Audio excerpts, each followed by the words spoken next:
Yeah, the purpose of this webinar is designed for individuals who have a foundational knowledge of GSM visas and are beginning the application process. So we anticipate that everyone has a general understanding about the point system, also the different type of visa subclasses, skill independent, obviously state nominated, and the provisional regional visa. Also that certain occupations prioritised in certain states. So each state also has priority industry sectors according to their state territory needs and wants to build the economy for that particular area. So that is the understanding. So more we'll look at a more of a strategic point of view, and also more of a planning towards general skilled migration, whether you're looking at your eligibility or you want to sort of boost your points to put yourself in a better position to make you more attractive to receive an invitation either by state territory or the federal government. So this is designed for primarily visa applicants, so individuals who are actively planning to apply for a GSM visa and need guidance about the process. I'll just say vaguely that obviously the prerequisites that you need to have a positive skills assessment for your nominated occupation. So depending on your nominated occupation will depend on which skills assessment authority you need to apply, and depending on which skills assessment authority will also dictate what the requirements are, whether that be English requirements, qualification level, and also work experience. So that will depend on which skilling assessing authority you're applying for. Also, if you're looking to see whether you're eligible, and if you're unsure about your eligibility requirement for GSM visas and need clarification, then obviously this webinar would be very relevant to you. Now, also we'll be covering the do's and don'ts, and visa planning essentials. So essential steps needed for planning GSM visas, focusing on some key considerations. Also the do's and don'ts, so understanding what to avoid, and also some common pitfalls that we see as an agency with clients who come to us. And also, I guess, interactive Q&A session. We've received some pretty good questions that I'll be answering, and also we'll give you the opportunity to make any live questions as well. So what's not covered in this session is the visa subclass overview. Obviously, we all know that the three relevant subclasses are 189, 190, 491. Even though we won't be covering that in full detail, all the aspects of each of those subclasses, I'll just, I guess, rehash that. The 189 is a skill independent visa. Your occupation needs to be on the medium term list exclusively, and obviously it's a permanent residency visa off the bat. You need to receive an invitation from the federal government. The 190 visa is a state nominated visa, so it requires state territory nomination. Your occupation needs to be either on the medium term list or the short term list. But more importantly, if the state, corresponding state that you're pursuing has a list, they need to also be on their respective state list. And this is, I guess, where for the 190 in particular, each state also has priority sectors. So if your occupation is on a priority sector, then that would be most helpful as well in your pursuit of a 190 visa. We also know that for the 190 visa, you also get an additional 5 points.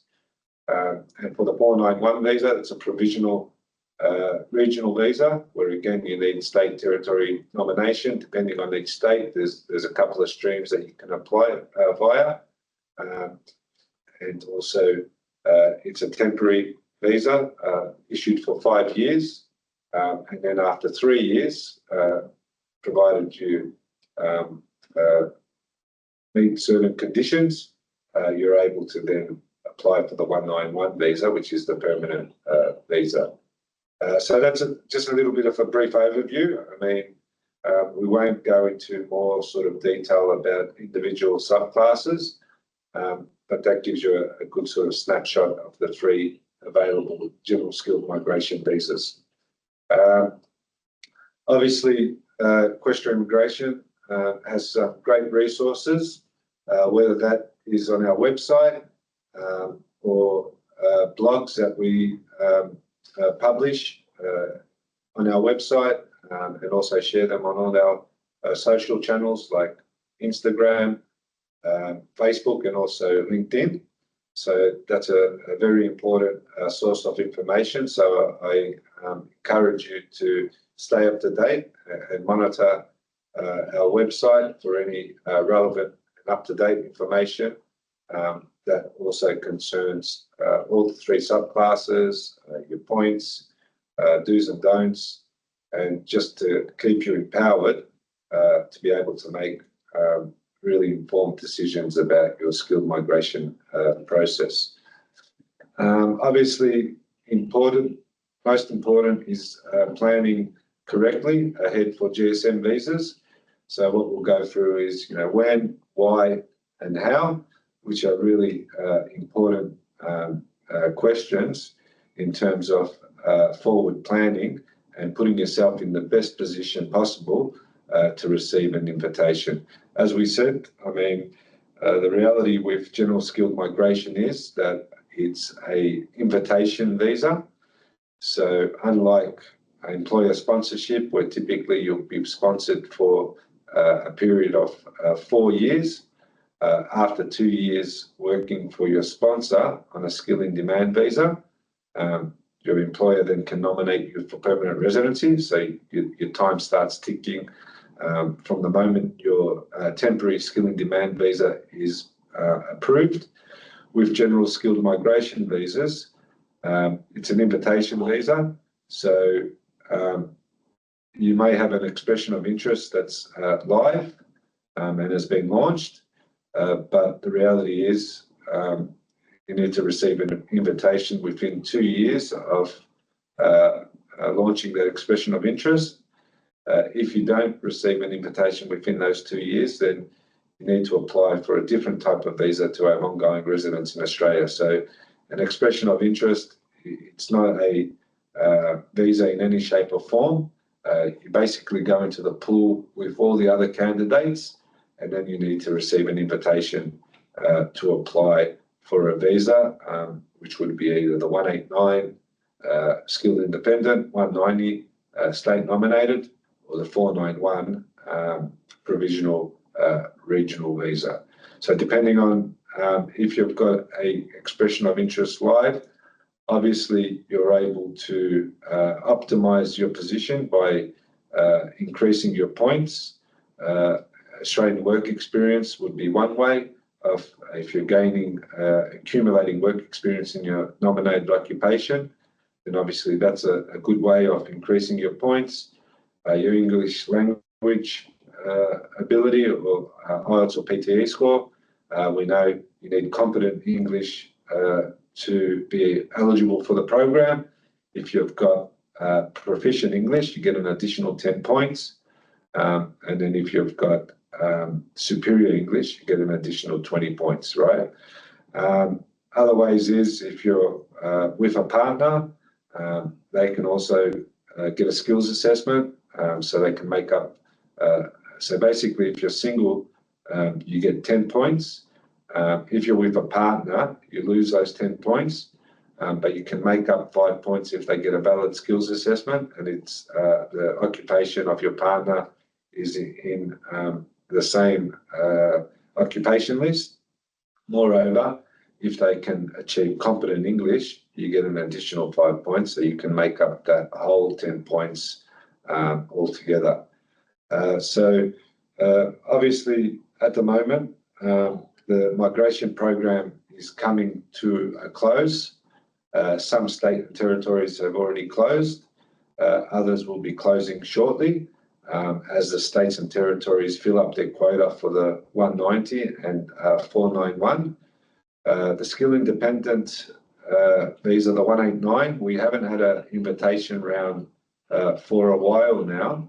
So we're hoping for all our clients who are in play and also everyone generally that there's a new occupation, a final occupation round before the migration year closes for the financial year, so before June 30.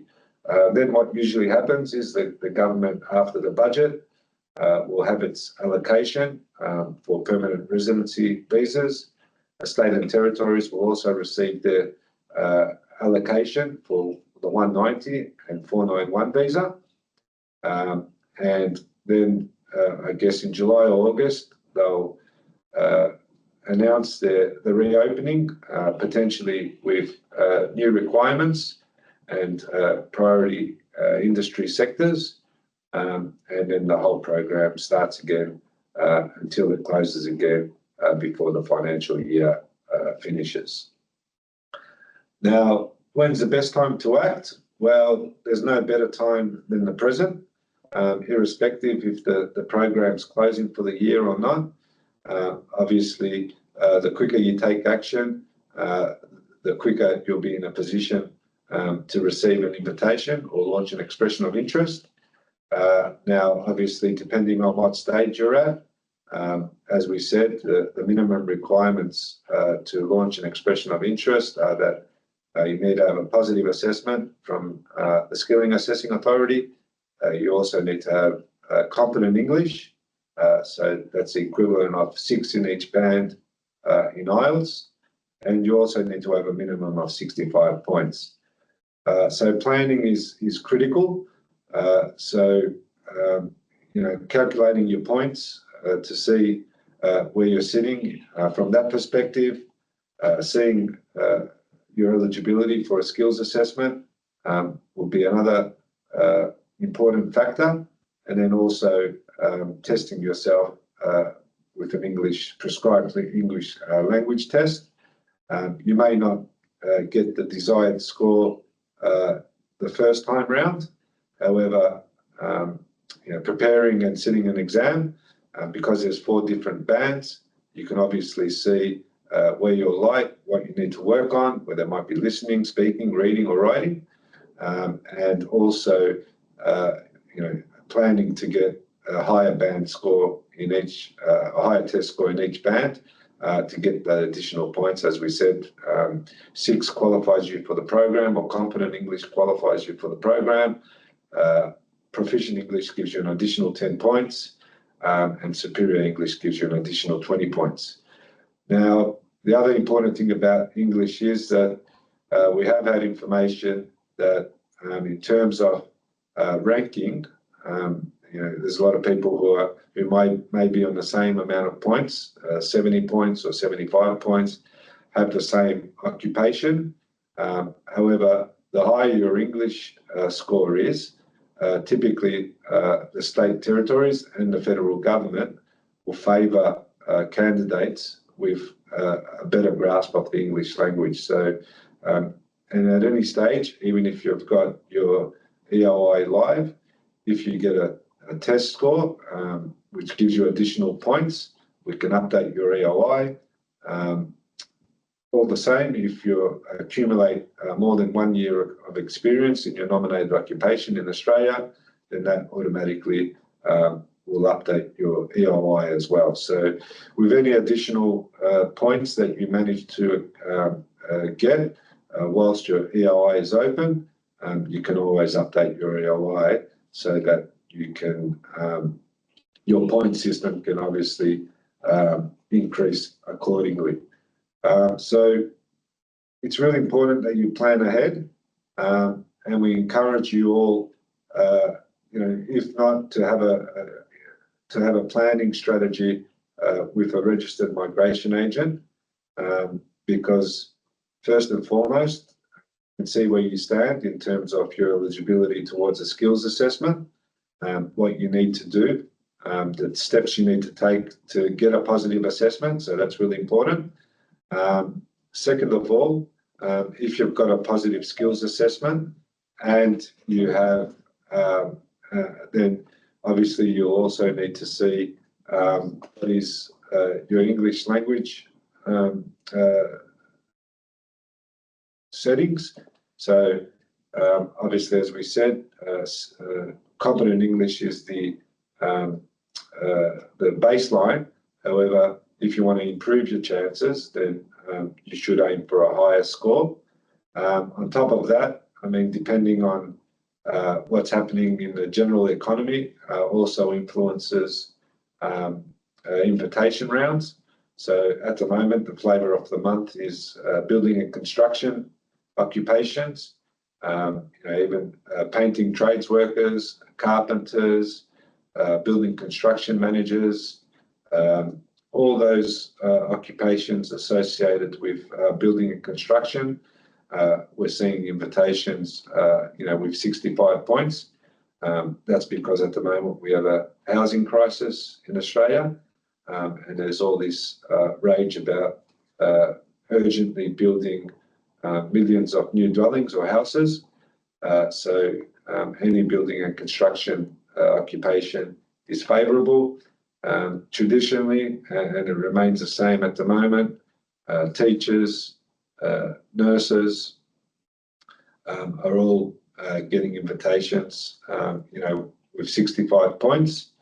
But, any other type, ICT occupations are favourable, engineers, but we will also have a look at some of the last invitation round. So just to give you a bit of an understanding. So the last invitation round was in November 2024, the 7th of November. And you can see there, so accountants received invitations, 95 points was the minimum score.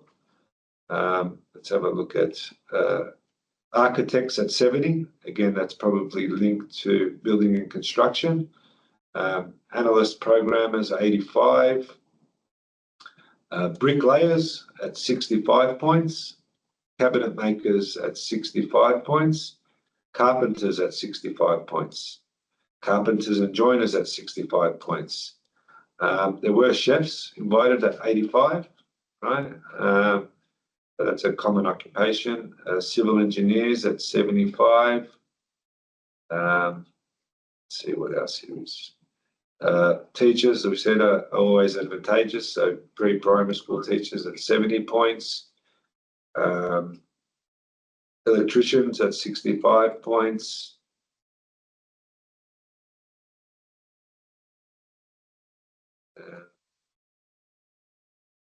Lift mechanics at 65 points.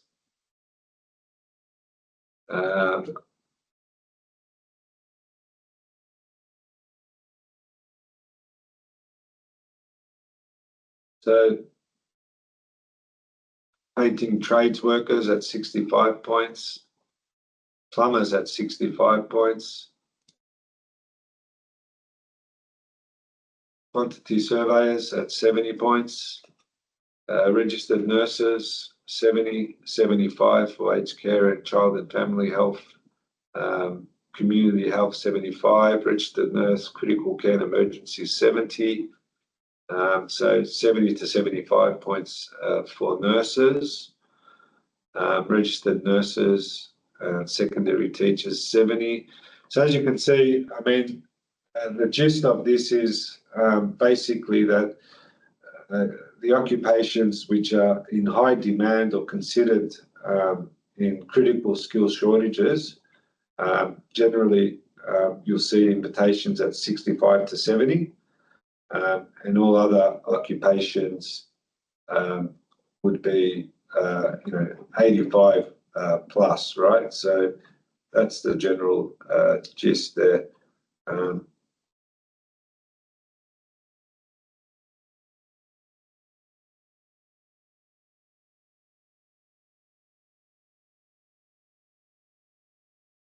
Well, we have a question. Do you want to take that before we move forward? We'll probably, yeah, okay. Let's take the question. Be a good time. Yeah, go for it, Shitty. Yep. Who's That's Javier. I'll just allow the mic for them.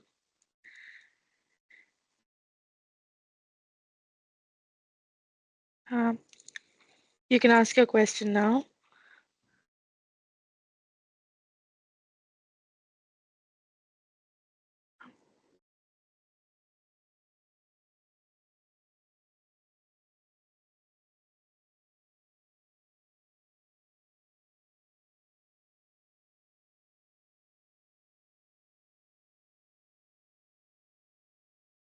Javier? I think you've got to unmute your mic if you want to ask a question.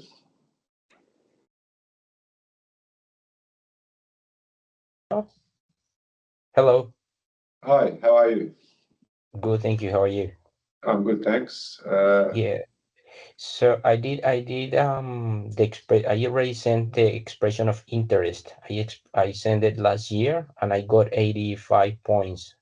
My profession is a life scientist. Yep. And do you have any guidance on how can I top up my points to make sure that I will get invited? Because I sent it early last year, and I haven't been invited. Yeah, Thank you. which state are you in, Javier?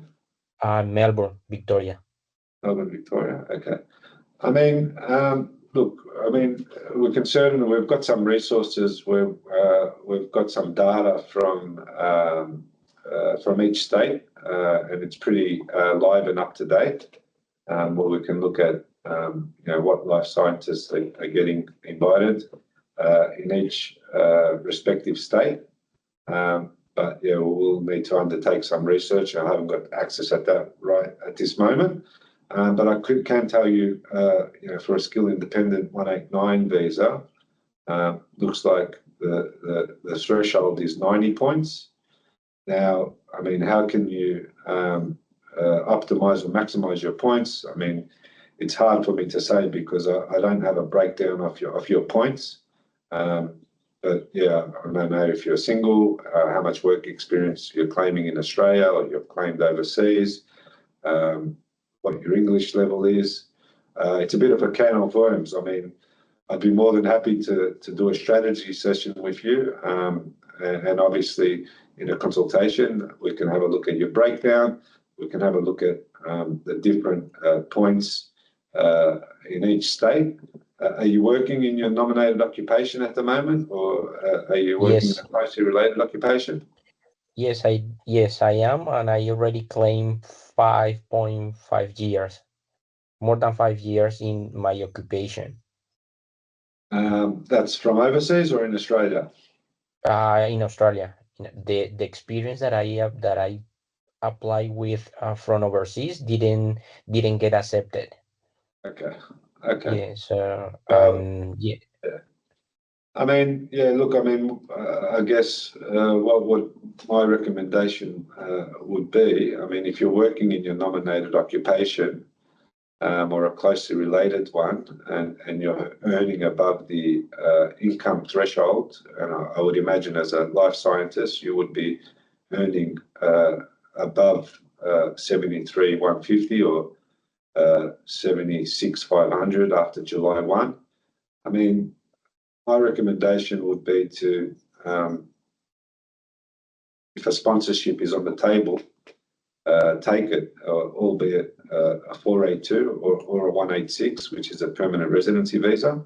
If it's a 482, I mean, you can certainly keep your expression of interest live.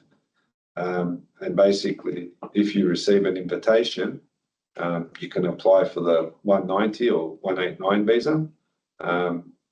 Otherwise, if you're on a 482 visa, at least your time is ticking towards permanent residency. And as soon as you accumulate 2 years working for your sponsor on a skill in demand visa, you can be nominated for PR. I mean, and that way you've got sort of not all your eggs in one basket. And if you receive an invitation for a 190 visa, then or a 189, that's a bonus. But you know, that would be my recommendation. But I'd have to have a look at a breakdown of your points, where you could maximize your points. Perhaps you know, after we undertook some research about different point thresholds in each state, depending on what your visa situation is at the moment, you may be recommended, if you're hell-bent on receiving an invitation and doing it independently of a sponsor or an employer, it might be advantageous for you in a different state. There's a number of factors. It's very dynamic. I hope that helps you a little bit, but I mean, without having a full snapshot of your profile, it's hard to make any recommendations. Okay, thank you. You're welcome, Javier, and all the best. All right, thanks, Shini, and thanks, Javier, for your amazing question.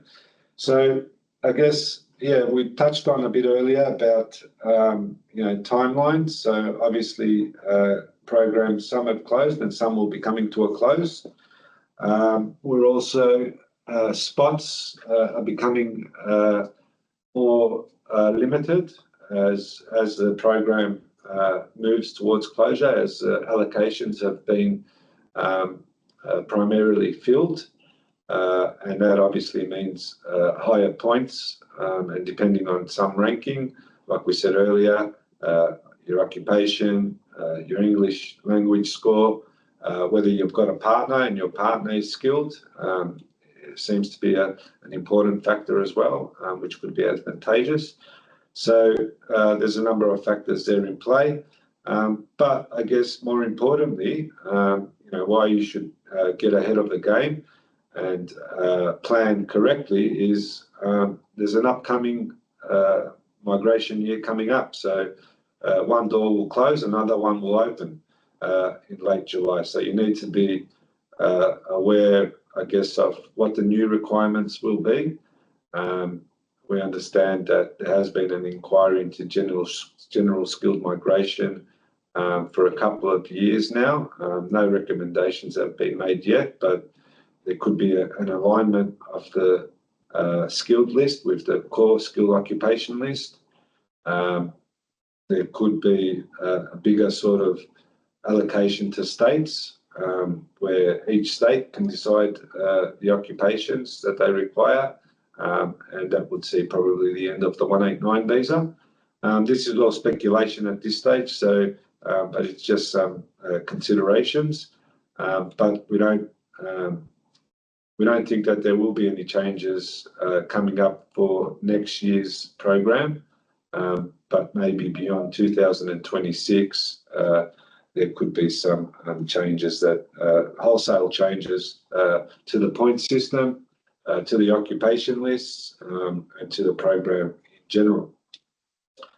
When we look at the how, you should understand the visa requirements for the desired visa subclass, obviously to avoid complications during the application. Obviously, when you do the EOI, there's no documentary evidence that's required, so you pretty much got an open canvas to claim whatever you want. But the reality is, when it comes time for the visa application, you will need to actually back up your claims with documentary evidence, and the documentary evidence will be scrutinised very heavily. So my recommendation is it's better to underclaim than overclaim, because that can lead to refusal. and we've had a lot of do-it-yourself EOIs that we've sort of taken over at the visa application stage, and we've had to do corrective measures.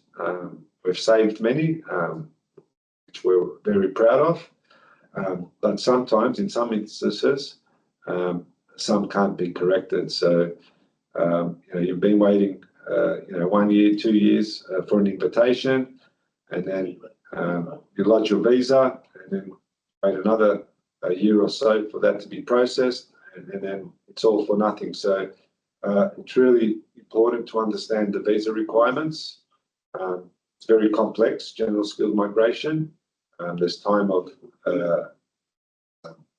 invitation requirements, there's time of application requirements, very complex.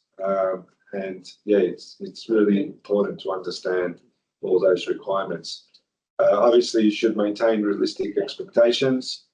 As we said, it's an invitation visa, and there are very many parameters that are in play to receive an invitation, whether that be your points, ranking of points items, also demand occupations by federal government, priority industry sectors by state governments, work experience requirements, and so forth from each state. So you really got to temper your expectations and be realistic. First and foremost, though, you should be able to satisfy all the prerequisites. So ensure that all prerequisites are met before submitting your application, obviously to enhance or maximise your chance of approval. And I mean, something that is fundamental and should be the foundation of your, application, or is seek professional guidance at some stage, whether that's at the start, if you want to understand the visa requirements and understand the program better. If you're intending to do it yourself, I mean, that's okay if you've got the time to research and understand all the types of visa requirements. But at some stage in your journey, consider consulting with a professional or an immigration expert. I would recommend to undertake that assistance throughout the application process. But yeah, really it depends on your personal circumstances and how much time you have to research and investigate all the different parameters that are involved in general skilled migration. So we'll have a look also at the do's and don'ts, right? So best practices and common sort of mistakes and pitfalls to avoid. So understanding the GSM visa process is crucial for successful applications. Obviously, we sort of touched on that before. Keep up to date with all the legislative changes, all the state territory requirements, and also make sure that your EOI is submitted correctly. And as we said earlier, it's better to underclaim than overclaim, because obviously that can come back to haunt you when you apply for your visa. So implement the practices. Best practices can enhance your chances of a successful visa application. So make sure to double check all forms and submissions. It's really important. I mean, any information that's incorrect can obviously lead to refusal, or potentially even character issues or public interest criteria, and this could be done not on purpose, but it could be a mistake or an oversight. So it's really important to double check all your forms and submissions to make sure that there's been no incorrect information provided. Be aware of common mistakes that can jeopardize your application, such as incomplete forms or missed deadlines. Again, you've got to ensure that your English test is valid. Typically speaking, English tests are valid for 3 years. You've got to ensure that your skills assessment is still valid. So your work experience for a particular skills assessment might need to be, there might be a currency aspect. So for BetAssess, for example, or TRA, you need to have completed 1 year work experience in the last 5 years for a professional occupation. If it's a trade occupation, you need to have completed 1 year in the last 3 years, right? So there's a whole lot of factors. I mean, general skilled migration is is complex. There's heaps of different aspects to it, and really, if you want to get the most best results and the quickest results, I really encourage you to sort of seek professional guidance, because it is very dynamic and very ever changing. All right, so we'll get to your questions now. I don't know, Shini, if you want to read out the questions and I can answer them. Yep, no, that sounds good. Thanks for the presentation, Bill. And I'll get started with the first one. So that question is from Paula, and she's asked what changes are coming for those visas. So the 189, 190, and 491 from July 2025. Yeah, okay, thanks, Paula. Well, I mean, we don't have any changes that have been confirmed. So everything else will be speculation. We anticipate that it will be the same applicable list, so the medium term for the 189, medium term and short term for 190. However, obviously each year the states will change their requirements. They'll also reshuffle their lists according to what industry is demanding in a particular state. So really need to wait for the states to publish their requirements on their respective pages. Obviously the allocation will change. So each state is allocated a certain number of cap of visas or applications for the 190 and 491. So that will change, obviously, and the states will publish that information when it's ready. But yeah, I mean, long term, I do see that there will be changes with general skilled migration, which the way the point system works, also the applicable lists, and maybe more power will be given to the states. But yeah, that's speculation at this stage, but just the typical changes relating to state territory requirements and allocations will be the main changes for the 2026 program. Right. Thanks for that, Bill. I'll move on to the next question. So this question is from Maria. They've asked that they have experience in user experience design, and they have been told that it falls under ICT business analyst. Since 2021, there hasn't been a specific pathway, and in their previous skills assessment, they were closely related to a multimedia specialist, which is not something that they do. So they would like to understand their PR pathway. Yeah, I mean, it just depends. I mean, if it's a ICT business analyst, as she says, let's just have a look. So I need to probably.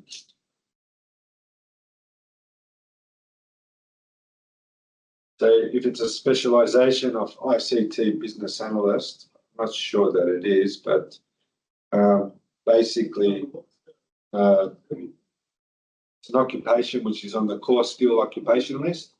So that means that it's eligible for a skill in demand visa and also a 186 direct entry visa.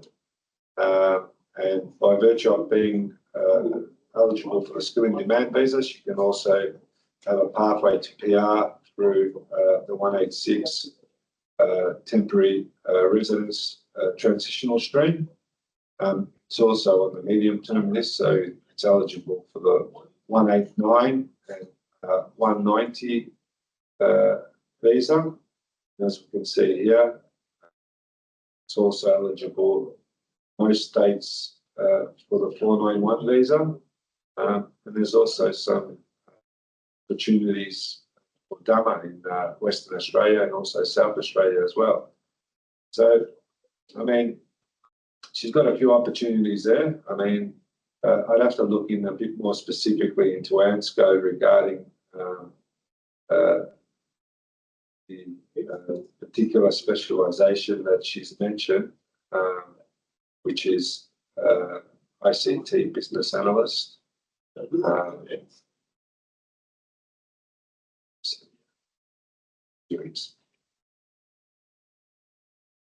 User experience design. So yeah, I mean, could certainly undertake that research, young lady. But yeah, if she's using the occupation ICT business analyst, there's a number of options: 189, 190, 491, 482, and 186 as well. Great. Thank you for that, Bill. Moving on to the next question. So that's from Zabdil, I believe, and they've asked how they can go from a student visa to a skilled visa.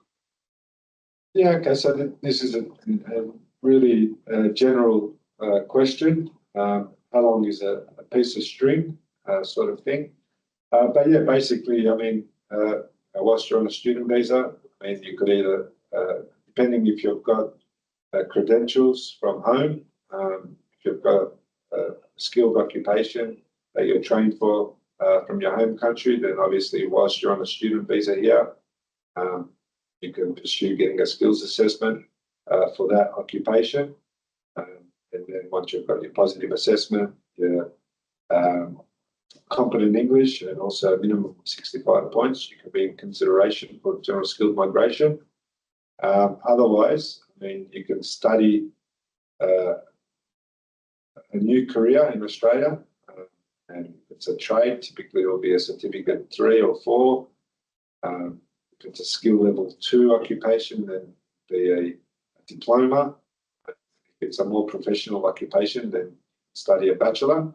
You need to sort of work backwards though. So your chosen sort of career, you look at what the skills assessment requirements are, what the education level is, and then also what the work experience requirements are. Once you ascertain that, you can pick a course accordingly. And then obviously the trick is if it's a new career, you'd either need to apply for a graduate visa, if that's applicable, to then accumulate work experience to be able to satisfy this education and work experience requirement of a skills assessment authority. Because as we said, I mean, without a skills assessment, you can't launch an expression of interest or be in contention for skilled migration. But yeah, so depending on what the skilling authority requirements are, that will sort of dictate, I mean, how you can go from student to a skilled visa. So you work out what the education level is, you work out what the work experience requirement is, and then you need to pick the appropriate course that trains you for that occupation, get your skills assessment, get your competent English, accumulate 65 points, or make sure that you can have 65 points on the points test, and then you're in consideration for a skilled visa. That's great. Thanks, Bill. I'll move on to the next question. So the next question is from Valerie. They've said that they're 52 years old, and are there any changes about the age requirements for skilled visas? No changes. I mean, so you can't have turned 45 to apply for a skilled visa. I mean, at 52 years old, for Valerie, basically, I mean, she wouldn't be able to apply for a skilled visa, unfortunately for her. Her options, on the contrary, would be she can apply for a skill in demand visa. There's no age restriction there. The only way that she could apply for permanent residency is if she was granted a 482 visa, and that would be for 4 years. And then for 2 consecutive years, if she earned above the Fair Work high income threshold for 2 consecutive years whilst on the skill in demand visa, then she could be nominated for PR through the 186, and there is an age exemption regarding that. Otherwise, obviously, the other option would be potentially for a partner visa, because there's no age requirements there either. But just to sort of reiterate, for the purpose of today's topic, there's no changes to age requirements for skilled visas. Thanks for that, Bill. Our next question is from Ornella. They're on this call, so I'll just unmute them if they'd like to ask their question.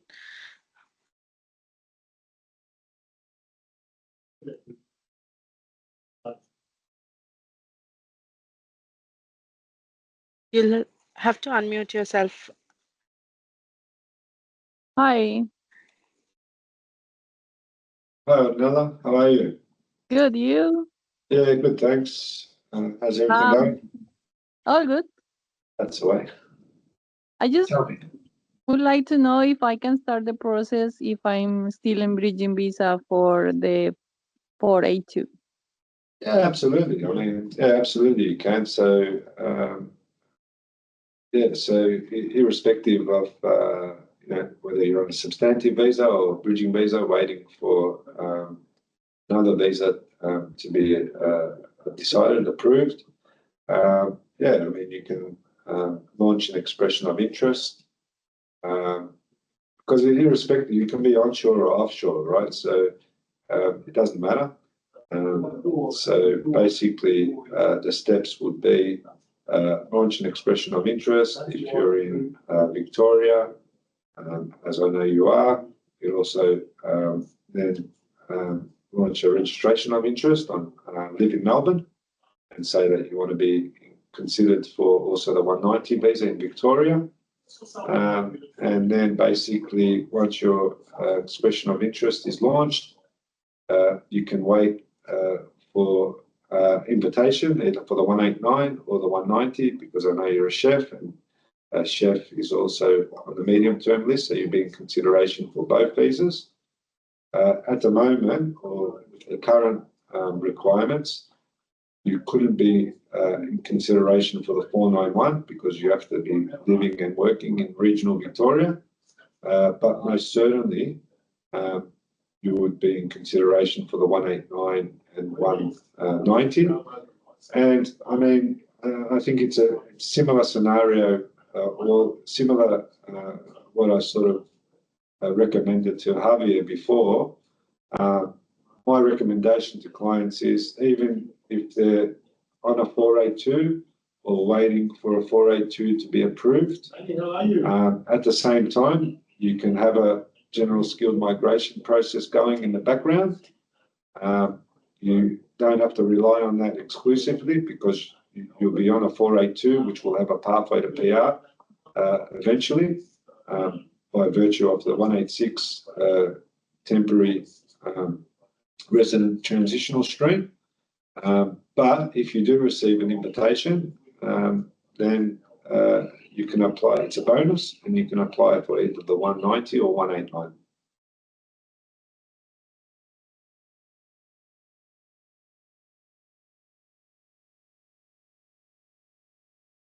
Yeah, so Ornella, you happy with that, or you got a follow-up question? No, that's it. Thank you very much. You're welcome. Thank you.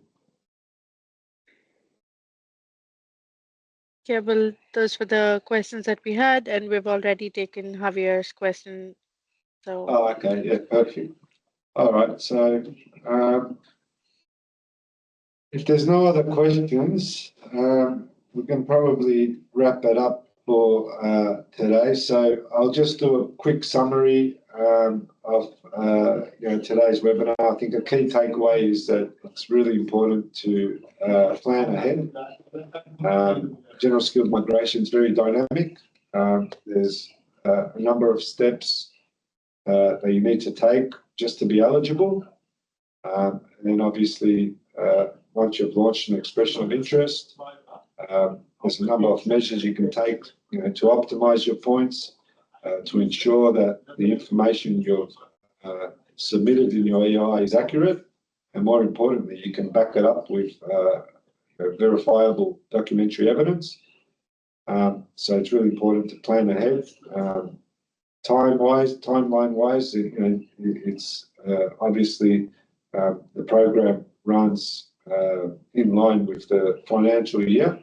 So usually, from July to June each year. So you've got to obviously keep in touch with legislative updates, skilled occupation lists, also state territory requirements, which do change every year. Nothing's really changed for the 189 in a long time, but for the 190, it is a lot more dynamic because the states can sort of implement changes each year, and they generally do. But yeah, also explore additional resources. Our website has a myriad of information and resources to help, and we're constantly posting blogs that relate to any changes for general skilled migration visas and state territory requirements. So that's a really valuable resource. And in the end, I mean, it's important also to seek some professional advice because navigating skilled migration may seem easy and straightforward on the surface, but if you dig a little bit deeper, I mean, it's very, very complex and complicated. So it's important that obviously you have the right guidance, and that can definitely get you a step closer to achieving your migration goals through general skilled migration. Once again, I'd like to thank everyone for their questions and for their participation. Please stay in touch and follow us on our socials where you receive valuable information on all different visa types and immigration updates. And yeah, till next time, I wish you all the best and we'll speak soon. Thank you. thanks, Will. Thanks, Ginny. All the best, guys.